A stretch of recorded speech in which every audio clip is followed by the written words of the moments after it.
મંગલમ ભગવાન વિષ્ણુ મંગલમ ગરુડધ્વજ મંગલમ પુનરીકાક્ષો મંગલાયતનો હરિ. સૌને જય શ્રી કૃષ્ણ, જય મહાદેવ. આજે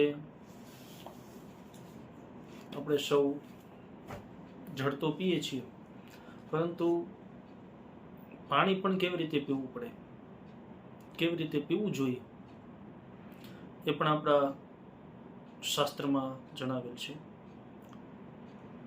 ડાબા હાથેથી ક્યારે પાણી પણ પીવાય નહીં, વામ હસ્તે ન. ડાબા હાથેથી જો પાણી પીવામાં આવે તો તે પાણી પીએ છે એ પાણી નથી, પરંતુ મદિરા તુલ્ય બની જાય છે. એટલે દરેક મિત્રો બહુ ખાસ ધ્યાન રાખો. જમતા સમયે ઘણાને એવી ટેવ હોય છે કે જે ડાબા હાથેથી પાણી પીતા હોય, એવું થાય કે ગ્લાસ ખરાબ થાય જમતા હોય તો. એના કારણે આપણે ડાબા હાથેથી પાણી પીતા હોઈએ છીએ, પરંતુ ડાબા હાથેથી જો પાણી પીવામાં આવે તો તે પાણી છે મદિરા સમાન બની જાય. એટલા માટે ભલે ગ્લાસ ખરાબ થતો હોય, પરંતુ પાણી તો પીવું જોઈએ જમણા હાથથી જ. ન વામ હસ્તે ન કે ન પીબે પત્રેણ વા જલમ. એટલે એના માટે મિત્રો નાનું એવી પરંતુ સમજવા તુલ્ય કે ડાબા હાથેથી ક્યારે પણ આપણે પાણી પીશું નહીં.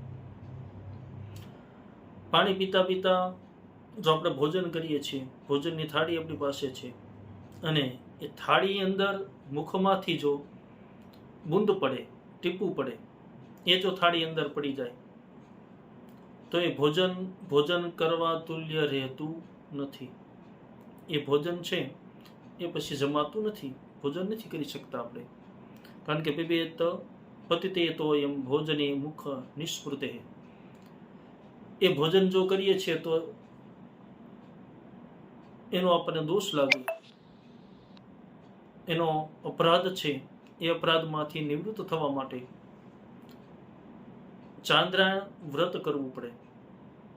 એને પશુ તુલ્ય ભોજન કહેવામાં આવે. ચાંડાળ એ ભોજનનું ગ્રહણ કરે, પછી મનુષ્ય એ ભોજનનું ગ્રહણ કરી શકતા નથી. પશુ એ ભોજનને ગ્રહણ કરે છે, એ તુલ્ય ગણવામાં આવે. એના માટે જ્યારે પણ આપણે જમીએ અને જમતા જમતા મુખમાંથી બુંદ નીચું ન પડે પાણીનું, એ ખાસ ધ્યાન રાખવું જોઈએ.